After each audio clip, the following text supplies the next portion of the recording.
My name is Hannah Simmons, and if you had met me just a few months before everything fell apart, you would have thought I had it all together. I was 32, living in a modest but beautiful home in Portland, Oregon, with my husband, Tobias Simmons. We'd been married for 8 years, and although we didn't have children yet, we were planning to start a family soon. At least, that's what I believed. Hold on just a moment. Drop a comment letting us know what part of the world you're watching from. And if this tale has captured your attention, hit that subscribe button now, because what I have lined up for tomorrow's episode will absolutely blow your mind. I had always seen Tobias as my anchor. He was calm where I was fiery, rational where I was impulsive. He worked in corporate real estate, traveling often to meet clients and negotiate deals. His charm was his greatest asset. It opened doors for him in business, and I'd always thought it was part of what made him such a wonderful husband. Tobias had this ability to make anyone feel like the center of the universe when he spoke to them. I used to joke that even waiters at restaurants would fall a little bit in love with him after taking our order. And then there was my cousin Lila Black. Lila and I grew up like sisters. Our mothers were close, and since I was an only child, I considered Lila not just my cousin, but also my confidant, my mirror. We were the kind of family members who borrowed clothes, swapped secrets, and celebrated every milestone together. When I got engaged, she was my maid of honor. When she went through a breakup last year, she slept on my couch for 2 weeks until she was ready to face the world again. If anyone had asked me to list the people I trusted most in life, Tobias and Lila would have been at the very top. I never could have imagined they were already entangled in a secret life behind my back. But before I paint myself as someone oblivious, I have to admit, there were warning signs. Small things, easily dismissed in the rush of daily life. It started with Tobias's frequent business trips. At first, I didn't think much of it. His company had always required travel, and he was good at keeping me in the loop. He'd call me every night, send photos from hotel lobbies or conference centers, but over the past year, those updates became less frequent. He'd still call, but sometimes his explanations felt rushed, rehearsed almost. When I teased him about it, he'd laugh it off, saying I was being too dramatic. Then there was Lila. She'd begun showing up at our house more often, at first under the guise of wanting company after her breakup. But after she got her own place again, her visits didn't slow down. She'd linger in the kitchen long after dinner, laugh too loudly at Tobias's jokes, or compliment him in ways that made me slightly uncomfortable. I remember once she said, "Hannah, you're so lucky. Tobias is the kind of guy women dream about." She had this way of looking at him when she said it, playful, admiring, but I brushed it off. That was Lila. She always had a flair for dramatics, for being a little too much. I told myself not to overthink. These were two people I loved. Surely, my mind was inventing shadows where there was only light. But the unease grew. I found receipts from restaurants Tobias claimed not to have visited. Lila would sometimes cancel plans with me last minute, only to post photos online from some fancy place across town. And one evening, when Tobias left his laptop open on the kitchen counter, I noticed an email draft addressed to L. My stomach tightened. But before I could read it fully, Tobias walked into the room, and I slammed the laptop shut, pretending I hadn't seen a thing. Even then, I didn't confront him. I told myself it was none of my business. I told myself trust was the foundation of marriage, and that I owed it to him, and to us, not to spiral into paranoia. Little did I know, I wasn't paranoid. I was standing on the edge of a truth so devastating, it would rip apart everything I believed in. And soon, I'd find myself standing in the doorway of that hotel room, staring at the betrayal made flesh. Before that night at the hotel, I thought Tobias and I had built a life together that others would envy. If you looked at us from the outside, you would have believed we had everything: stability, a comfortable home, matching smiles at family gatherings, and promises whispered at night about the future. But sometimes perfection is nothing more than a carefully painted mask, and I was too willing to believe in the picture Tobias and I had painted. Our marriage had started like any other, hopeful, almost naive in its intensity. I met Tobias Simmons during my final year at university. He wasn't the loudest man in the room, but he was the one who listened, who remembered the details, who knew how to make me laugh without trying too hard. When he proposed, 2 years later, slipping a modest but thoughtful ring onto my finger, I thought I had chosen right. My parents adored him, my friends teased me about how lucky I was, and for a while, I believed them. The early years of marriage were comfortable. Tobias was ambitious, but not boastful. He took pride in his work, often staying late to prove his worth. I, on the other hand, poured myself into creating a home that felt alive, carefully arranged bookshelves, dinners that smelled of rosemary and thyme, and Sunday mornings spent painting on the balcony while Tobias read the paper. We were, in many ways, an image of harmony. But as time moved forward, small cracks began to show. They were not dramatic, no shouting matches or slammed doors, but subtler, quieter shifts that I only recognized in hindsight. Tobias began spending more nights at the office, brushing off my concern with easy explanations about deadlines. He grew more distracted at dinner, his eyes flickering to his phone whenever it buzzed, his laughter at my stories more delayed, almost rehearsed. I convinced myself it was normal. Every marriage goes through seasons, I told myself. His ambition was for us, for our future. So I poured even more of myself into the relationship, compensating for his growing absence with affection, attention, and forgiveness he never asked for. At family gatherings, my cousin Lila Barton was often present. Lila and I had grown up side by side, our mothers were sisters, and we spent countless summers building forts, whispering secrets, and sharing clothes. She was the cousin who knew the songs I played when I was heartbroken, who helped me choose the dress I wore to my first dance, who hugged me fiercely at my wedding. Our bond had always felt unshakable, the kind that could survive distance and time. But as we grew older, differences crept in. Lila had a way of drawing attention wherever she went. She was striking, bold, and unapologetic in ways I wasn't. While I leaned toward quiet determination, she thrived on being seen. Still, I never resented her for it. If anything, I admired her confidence. When Tobias and I married, Lila was among the first to congratulate me. She told me how lucky I was to have found someone so steady, so reliable. She said she envied me, though in hindsight, her words had an edge I didn't quite recognize at the time. Looking back, I remember small moments that now feel heavy with meaning. Times when Lila laughed a little too loudly at Tobias's jokes, or when Tobias's eyes lingered on her just a second too long. I brushed it off as family familiarity, never wanting to believe that lines could be crossed in such a cruel way. I realize now how carefully betrayal weaves itself into the fabric of normalcy. It doesn't always announce itself with bold gestures.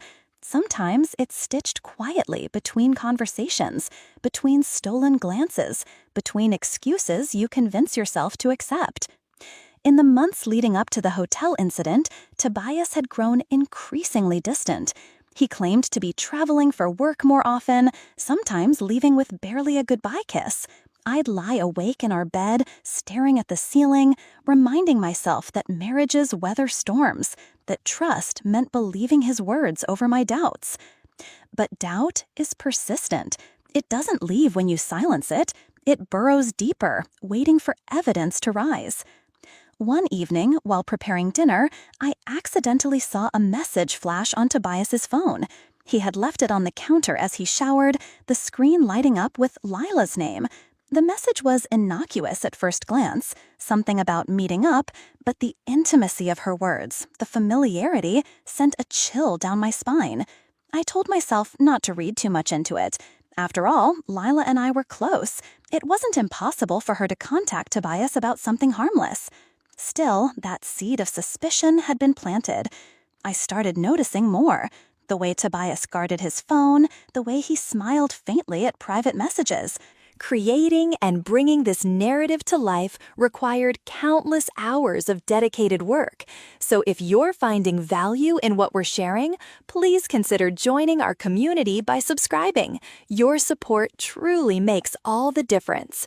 Now, let's continue with our story. The way Lila seemed to avoid me at recent gatherings, her excuses piling up whenever I tried to plan a cousin's day out. The night I walked into that hotel room wasn't born of coincidence. It was the result of weeks of suspicion, of small lies building into something undeniable.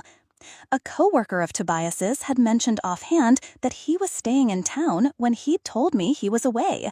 My heart pounded as I pieced it together, as I realized the truth was close enough to grasp if I only dared to look.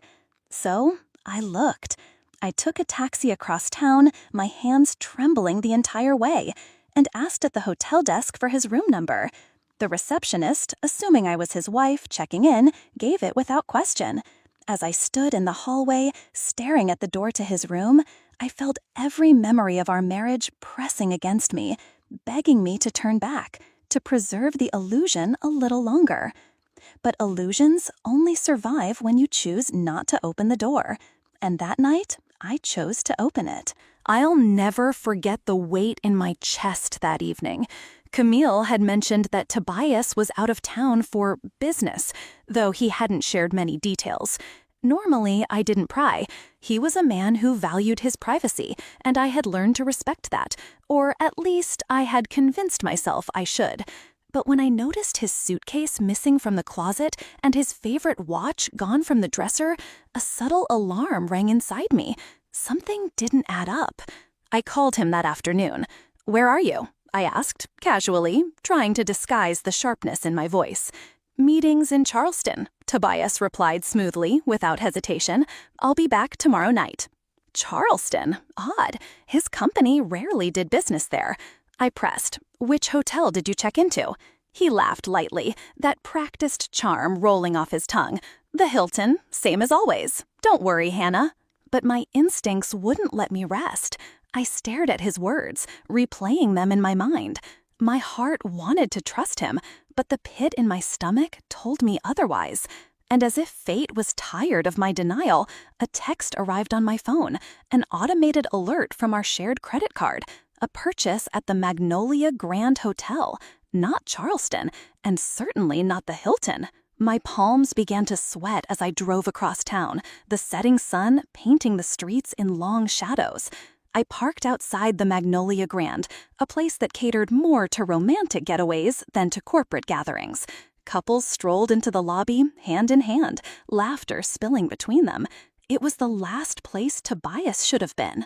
I almost turned back. Almost, but the thought of going home, pretending everything was normal while a storm brewed inside me, was unbearable. I needed to know. I needed proof. The receptionist smiled as I entered the marble lobby, unaware of the earthquake trembling in my chest. "Good evening. Do you have a reservation?" I steadied my voice. "I'm meeting someone. Could you tell me which room Tobias Simmons checked into?" Her fingers tapped quickly across the keyboard. "Room 417. She handed me a guest card without suspicion. That small kindness almost broke me. If she had looked closer, she might have seen the dread flooding behind my eyes. The elevator ride felt endless. I watched the glowing numbers, 3, 4, my reflection in the mirrored walls looking pale, almost ghostly. When the doors opened, a hush filled the corridor. My footsteps echoed softly on the carpet as I approached 417. I raised my hand to knock, but something in me froze. Instead, I pressed my ear against the door. Muffled laughter spilled out, followed by the unmistakable clink of glasses.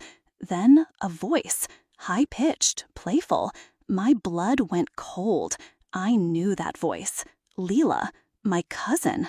The door wasn't locked. It gave way under my hand when I pushed.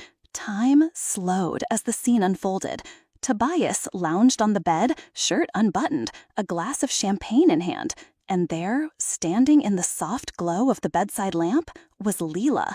wearing the silk lingerie Tobias had once bought for me, pale blue lace I had tucked away in the back of my drawer. For a moment, neither of them moved. Tobias's smile collapsed, his glass tipping, champagne spilling across the sheets. Leela froze, her lips parting in shock, the false confidence she carried evaporating under my gaze. I didn't scream, I didn't cry. I simply stood there, absorbing the weight of betrayal that pierced deeper than I thought possible.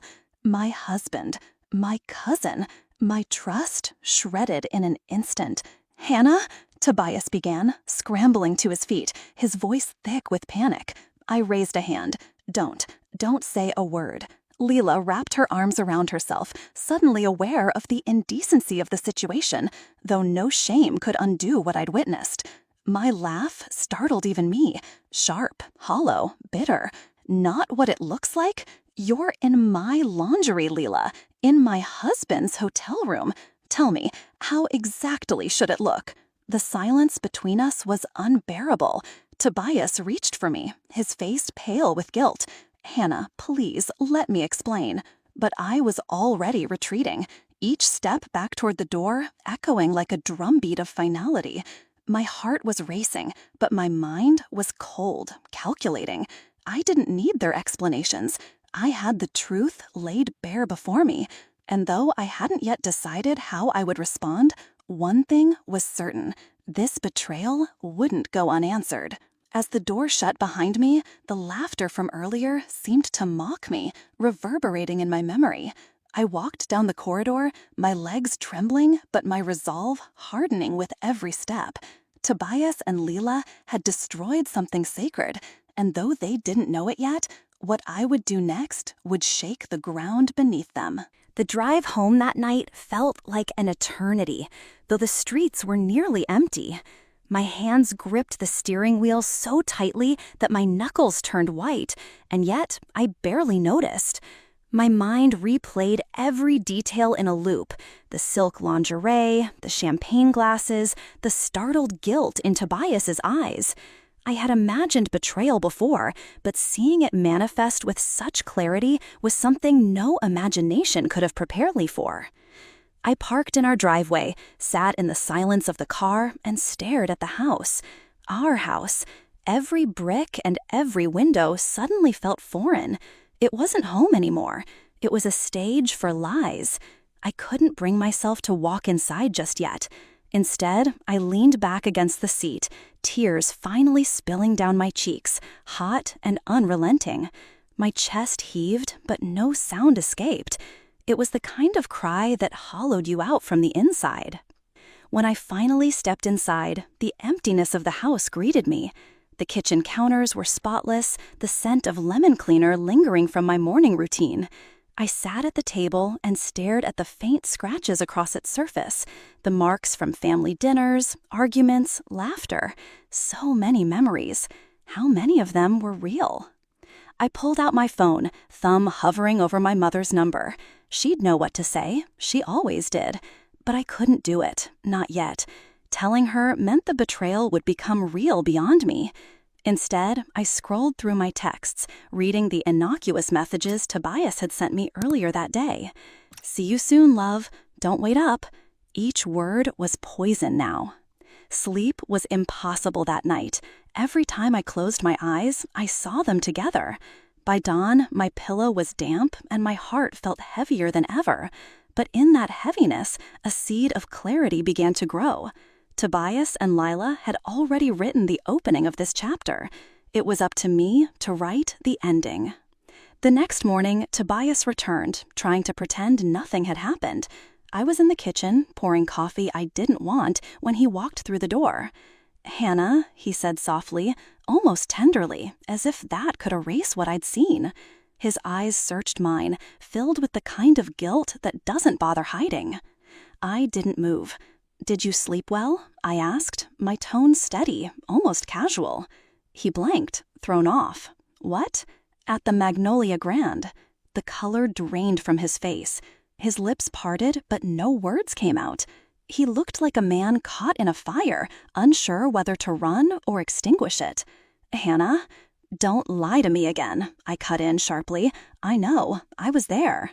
His hands trembled as he set his bag down. He moved closer, desperation spilling into his voice. "It was a mistake. I didn't mean for it to happen. You have to believe me." I let out a bitter laugh, shaking my head. "You didn't mean to betray your wife with her own cousin? You didn't mean to tear apart two families in one night? Tobias, if you didn't mean it, then you are weaker than I ever imagined." For a moment, silence hung heavy between us. He reached out, but I stepped back, the divide between us more visible than ever. Later that day, Lila called. My phone buzzed relentlessly until I finally answered. Her voice was small, almost childlike. "Hannah, please, I never wanted you to find out this way." I closed my eyes, gripping the phone tightly. "You never wanted me to find out at all, Lila. Don't twist this into something noble." She sobbed quietly. "It just happened. I'm so sorry." "It didn't just happen," I snapped, my anger flaring. "You don't just fall into bed with someone else's husband, especially not your own cousin's. You chose this." Her silence on the other end was deafening. Finally, she whispered, "What are you going to do?" I hung up. The truth was, I didn't know yet. Divorce, confrontation at a family gathering, exposing them both publicly. The options whirled in my mind, each one tempting, each one terrifying. But one thing I knew with absolute certainty, I wasn't going to let them control the story. Not anymore. That evening, I packed a small bag and drove to my friend Camille's place. She opened the door, her expression shifting instantly when she saw my face. "Oh, Hannah." I fell into her arms, the dam finally breaking. Between sobs, I told her everything. She listened without judgment, her hand rubbing soothing circles on my back. When I finished, she pulled back, her eyes firm with conviction. "You are stronger than this betrayal," she said. "Tobias doesn't get to decide your worth. Neither does Lila. You do." Her words planted something solid in me. I wasn't sure what path I would take yet, but I knew I wouldn't crumble. Tobias and Lila had underestimated me. They thought I'd be silent, broken, powerless, but they were wrong. As I lay in Camille's guest room that night, I stared at the ceiling and felt the flicker of resolve burning stronger. This wasn't the end of my story. This was the turning point. And while Tobias and Lila had written themselves into my pain, I was about to write them into a reckoning they never saw coming. The morning light filtered through Camille's curtains, soft but merciless. Sleep had been shallow, filled with half-dreams of Tobias's voice and Lila's laughter twisting together. I woke with the weight of betrayal still pressing against my chest, but underneath it, something sharper pulsed. Resolve. I sat up, pulling Camille's notepad from the nightstand. She always kept one for late-night musings, and now it became my battlefield. The first page bore the question that had haunted me all night. What now? Divorce was the obvious route, but walking away quietly felt like a gift Tobias and Lila didn't deserve. They had stolen my trust, shredded my dignity, and expected me to bow out meekly. No, this wouldn't end in silence. I began drafting what I called my blueprint of revenge. At the top, I wrote 3 words: truth, exposure, liberation. The first step was gathering evidence. My word against theirs wouldn't hold weight with family, or, if needed, in court. I remembered the hotel valet's startled glance when I demanded my car back that night. A witness. The hotel's surveillance cameras surely captured Tobias entering with Lila. I made a note to consult a lawyer discreetly, someone who could advise me on how to request records without alerting Tobias. The second step was exposure. I wasn't talking about a dramatic scene at a family dinner, though part of me craved it. No, I wanted something calculated, a revelation so undeniable that neither Tobias nor Lila could manipulate the narrative. Maybe a carefully timed release of the truth. Photos, receipts, statements, all delivered when they least expected it. The third step was liberation. This wasn't only about punishing them. It was about reclaiming my life. Tobias had always been the confident one, the decision maker, the man who filled every silence with certainty. I had played the supporting role for years, mistaking it for partnership. That ended now. My liberation meant building something new, independence, strength, a life unshackled by his shadow. Camille padded into the room, holding 2 steaming mugs of coffee. "You're already plotting," she said, glancing at my notepad with raised brows. I offered a faint smile. "Not plotting, planning." She handed me the coffee and sat beside me. "What's your first move?" "Evidence," I said firmly. "If Tobias tries to paint this as a misunderstanding, I'll be ready, and Lila won't be able to play the innocent victim." "Good, but don't forget yourself in all this. Revenge can consume you if you let it." Her words lingered, a quiet warning. But I wasn't blinded by vengeance. I wasn't seeking endless war. What I wanted was justice and freedom. Later that afternoon, I returned to the house. Tobias was in the living room, scrolling through his phone like nothing had changed. He glanced up, relief flashing in his eyes when he saw me. "Hannah, thank God," I thought. "You thought I'd come crawling back broken," I interrupted. My tone was cold, deliberate. "But let me be clear, Tobias. I saw everything. I know everything. And I will never forget." He flinched. "Hannah, please, we can fix this." I shook my head. "No, Tobias. You broke this. And the only thing left to fix is me, without you." I turned and walked upstairs, leaving him sitting in silence. My hands trembled, but not from weakness. It was adrenaline, the first taste of reclaiming control. That night, I locked our bedroom door and opened my laptop. I began drafting an email to a family law attorney recommended by Camille's colleague. My fingers flew across the keys, the words crisp and purposeful. This wasn't just an email, it was the first strike. When I finally closed the laptop, a strange calm settled over me. Tobias and Lila thought they had the upper hand. They believed their secret affair had power over me. But what they didn't understand was this: betrayal doesn't just destroy, it awakens. And I was wide awake. The days that followed were a blur of quiet movements and hidden determination. On the surface, life inside the Simmons house appeared strangely normal. Tobias still left for work each morning, his tie knotted perfectly, his scent of cedar cologne trailing through the hallways like it hadn't shattered our marriage. But beneath the calm veneer, I was already dismantling the illusion. Every morning, I rose before dawn, pouring coffee into a thermos and slipping into the guest bedroom, where I had begun operating like a strategist in enemy territory. My laptop became my strongest weapon, the notepad my map. Slowly, I began stitching together the story Tobias and Lila thought would remain hidden.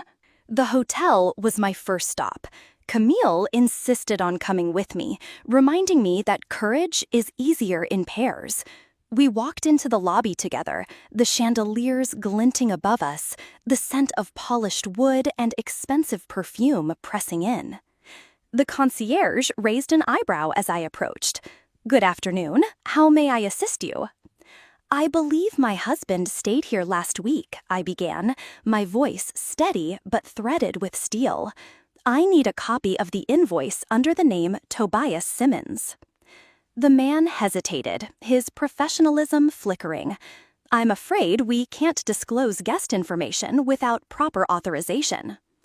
Camille leaned in smoothly, sliding a discreet business card across the counter.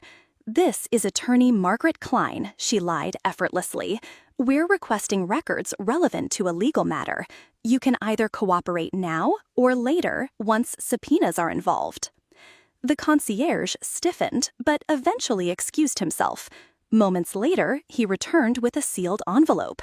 "I trust this remains confidential," he muttered. Outside, I tore it open, my heart pounding. There it was.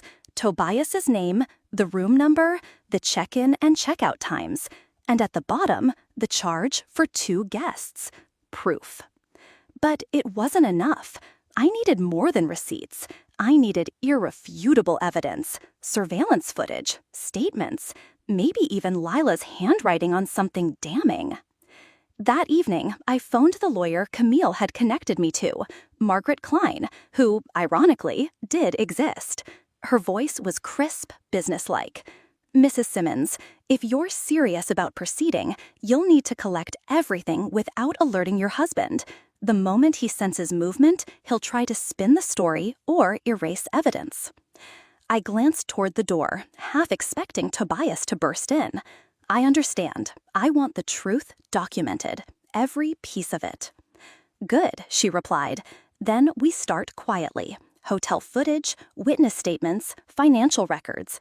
Build the wall brick by brick, and when it's ready, you decide when to let it fall on him." When I hung up, something inside me shifted. For the first time, I felt less like a victim and more like a force. Tobias's betrayal had carved me open, but now I was filling the wound with resolve. The next day, I returned home to find Tobias pacing the living room. He looked up sharply when I entered. "Where have you been?" I held his gaze. "Out." "With who?" "A friend." His jaw tightened. "You're being secretive." I almost laughed at the hypocrisy. Instead, I smiled faintly. "Everyone has their secrets, Tobias, don't they?" He blinked, caught off guard by the edge in my voice. I didn't wait for his reply. I walked past him, carrying the envelope from the hotel, tucked deep in my bag like a blade waiting for its moment. Each day, I gathered more, small details, subtle signs. Tobias's sudden cash withdrawals, the faint scent of Lila's perfume on his jacket, a credit card bill with charges he hadn't accounted for. Piece by piece, I assembled the puzzle. And though Tobias still believed he was in control, I knew the truth. He was standing on a trap of his own making, and I was the one tying the knots. The shift was subtle at first, almost imperceptible, like hairline fractures in glass that only grow when pressure builds. Tobias still carried himself with that same arrogant ease, but I noticed the way his eyes flickered toward me more often, as though searching for a sign I might know more than I let on. Lila, too, was beginning to falter. I saw her once outside the grocery store, her normally flawless makeup streaked under her eyes. She had spotted me before I saw her and turned quickly, fumbling to load bags into her car. But not before I caught the tension in her shoulders, the hurried way she avoided my gaze. They were unraveling, though neither dared admit it. At home, Tobias grew more irritable. He accused me of moving his files, of asking too many questions, of acting suspicious. He paced more often in the evenings, snapping his phone shut when I entered the room. The mask of composure he wore so well was slipping, inch by inch. One night, over dinner, he asked, too casually, "You've been spending a lot of time with Camille lately. What's that about?" I lifted my wine glass, keeping my expression smooth. "She's a friend. Why?" He shrugged, though his eyes narrowed. "Just seems strange, the sudden closeness." I smiled faintly, tilting my head. Stranger than disappearing for work trips that don't exist? The fork froze in his hand. For a moment, silence hung between us, heavy and charged. Then he forced a laugh, brittle and false. "You're imagining things, Hannah." But the way his knuckles whitened around the fork told me otherwise. Meanwhile, Camille and I pressed forward with gathering evidence. Margaret, the lawyer, had managed to secure a contact at the hotel, someone willing to quietly confirm that Tobias and Lila had been spotted together multiple times. The contact even hinted at footage of the two entering the same elevator late at night. Each new piece of information fueled me. I wasn't just surviving his betrayal anymore, I was preparing to expose it. Still, part of me wrestled with the looming confrontation. How would Tobias react when he realized his carefully built tower of lies was crumbling? Would he try to manipulate me back into silence or lash out in desperation? I didn't have to wait long to glimpse the answer. A few days later, Tobias came home early, his expression tight, his tie loosened. "We need to talk," he said flatly. I closed my laptop, heart steady. "About what?" His jaw clenched. "I don't know what game you're playing, but I feel it. You're hiding something." I rose slowly, meeting his gaze head-on. "Funny, I could say the same about you." He stepped closer, lowering his voice. "If you're digging where you shouldn't, Hannah, you're only going to hurt yourself." The warning was clear, but it didn't scare me. It confirmed everything. He knew I was circling closer to the truth, and panic was bleeding into his voice. I leaned in, my words sharp and deliberate. "The only person about to get hurt here is the one who's been lying, and you know exactly who that is." For the first time, I saw it. Fear. Just a flicker, quickly masked, but it was there. Tobias Simmons, the man who thought he controlled everything, was realizing the ground beneath him wasn't solid anymore, and I was the one shaking it. The decision came to me one sleepless night as I lay staring at the ceiling. Tobias and Leela thrived in secrecy, weaving their deception in the shadows.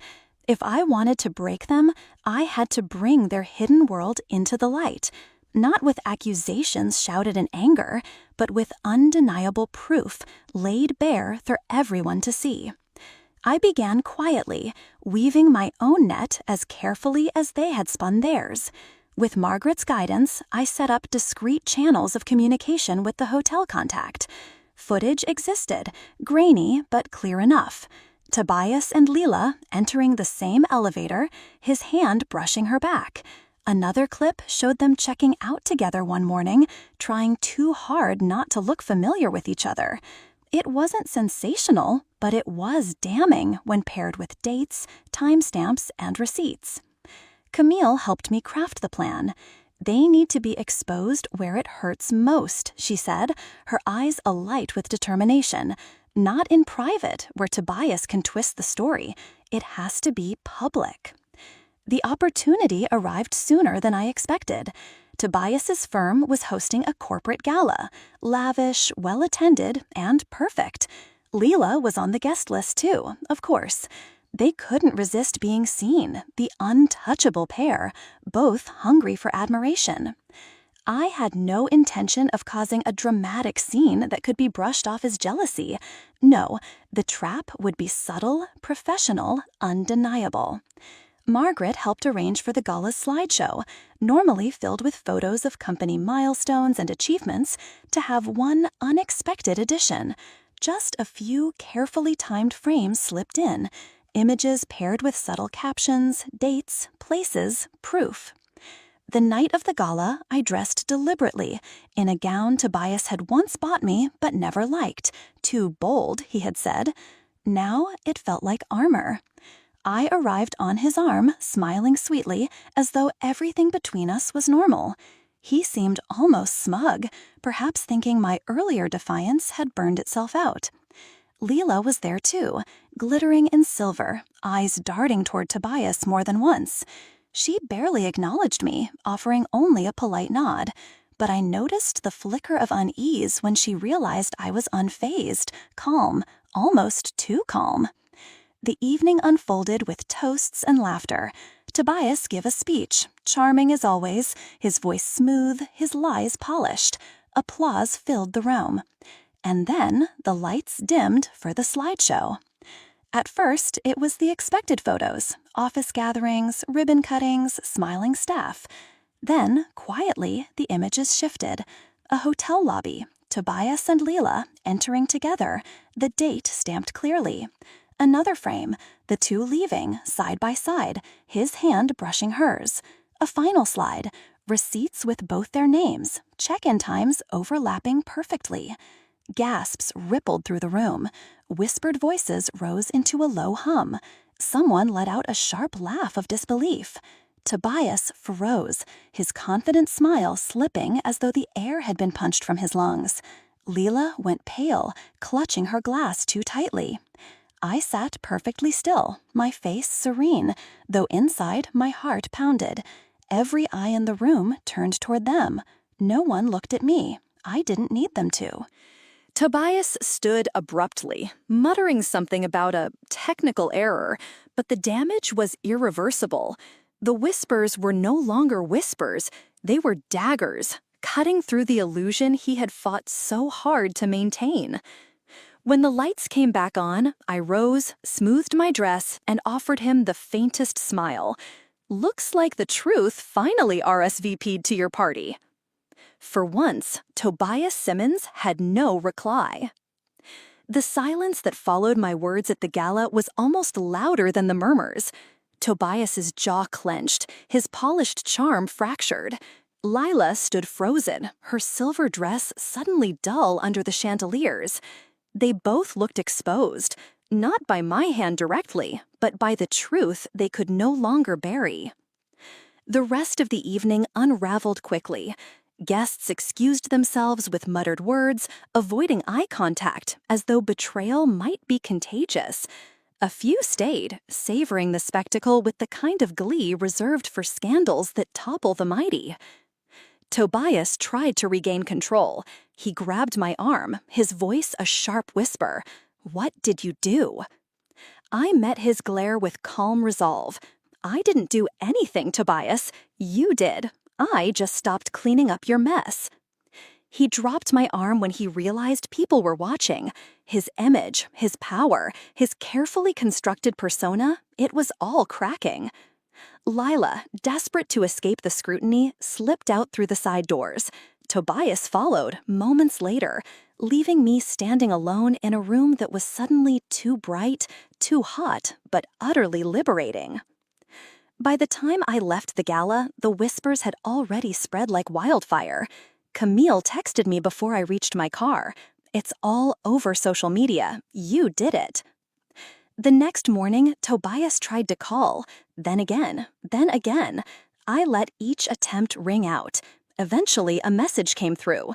"We need to talk, please." For the first time in years, the word please carried no weight with me.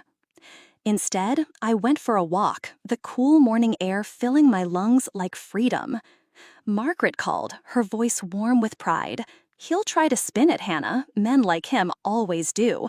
But you've won the only battle that matters. You freed yourself." She was right. The fallout was swift. Tobias was placed on temporary leave from the firm while they reviewed the scandal. Lila, too, faced whispers that made her once untouchable career shaky at best. The house, the lifestyle, the carefully curated illusion, they all felt like sand slipping through his fingers. And me? I felt lighter, not because Tobias had fallen, but because I had chosen not to carry him anymore. I moved into a small apartment overlooking the river, my own space, untouched by lies. I painted again, something I hadn't done since college. I laughed with Camille over coffee. I called Edie, who cried when she heard the strength in my voice. For so long, I thought reclaiming myself would come with fire and fury. Instead, it came with quiet, like finally exhaling after holding my breath for years. I wasn't Tobias's wife anymore. I wasn't his shield, his excuse, his backdrop.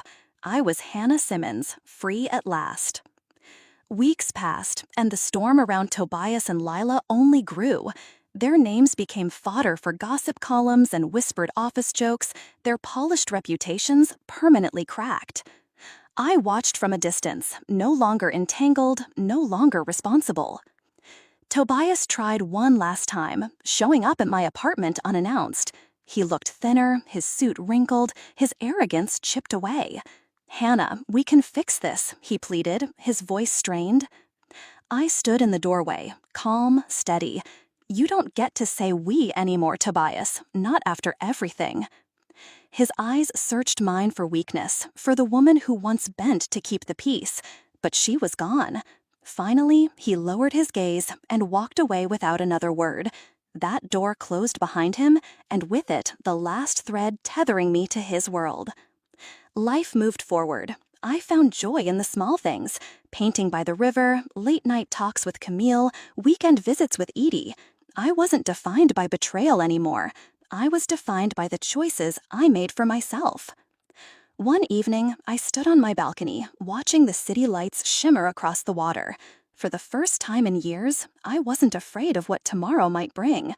My story wasn't one of loss, but of reclamation. Tobias and Lila had broken their own lives with lies. I had rebuilt mine with truth. And in that truth, I discovered something I thought I'd lost forever: myself. Weeks passed, and the storm around Tobias and Lila only grew. Their names became fodder for gossip columns and whispered office jokes, their polished reputations permanently cracked. I watched from a distance, no longer entangled, no longer responsible. Tobias tried one last time, showing up at my apartment unannounced. He looked thinner, his suit wrinkled, his arrogance chipped away. "Hannah, we can fix this," he pleaded, his voice strained. I stood in the doorway, calm, steady. "You don't get to say we anymore, Tobias, not after everything." His eyes searched mine for weakness, for the woman who once bent to keep the peace. But she was gone. Finally, he lowered his gaze and walked away without another word. That door closed behind him, and with it, the last thread tethering me to his world. Life moved forward. I found joy in the small things: painting by the river, late-night talks with Camille, weekend visits with Edie. I wasn't defined by betrayal anymore. I was defined by the choices I made for myself. One evening, I stood on my balcony, watching the city lights shimmer across the water. For the first time in years, I wasn't afraid of what tomorrow might bring. My story wasn't one of loss, but of reclamation. Tobias and Lila had broken their own lives with lies. I had rebuilt mine with truth. And in that truth, I discovered something I thought I'd lost forever. And that wraps up today's story. Now we want to hear from you. Where are you watching from? Drop your city or country in the comments, and let's see how far these stories reach. If this story moved you or gave you chills, give it a like, share, and subscribe for more powerful stories. One last thing, rate the story from 1 to 10 in the comments. Your feedback helps us bring you even better ones next time. Thanks for watching. We appreciate you being part of this storytelling journey.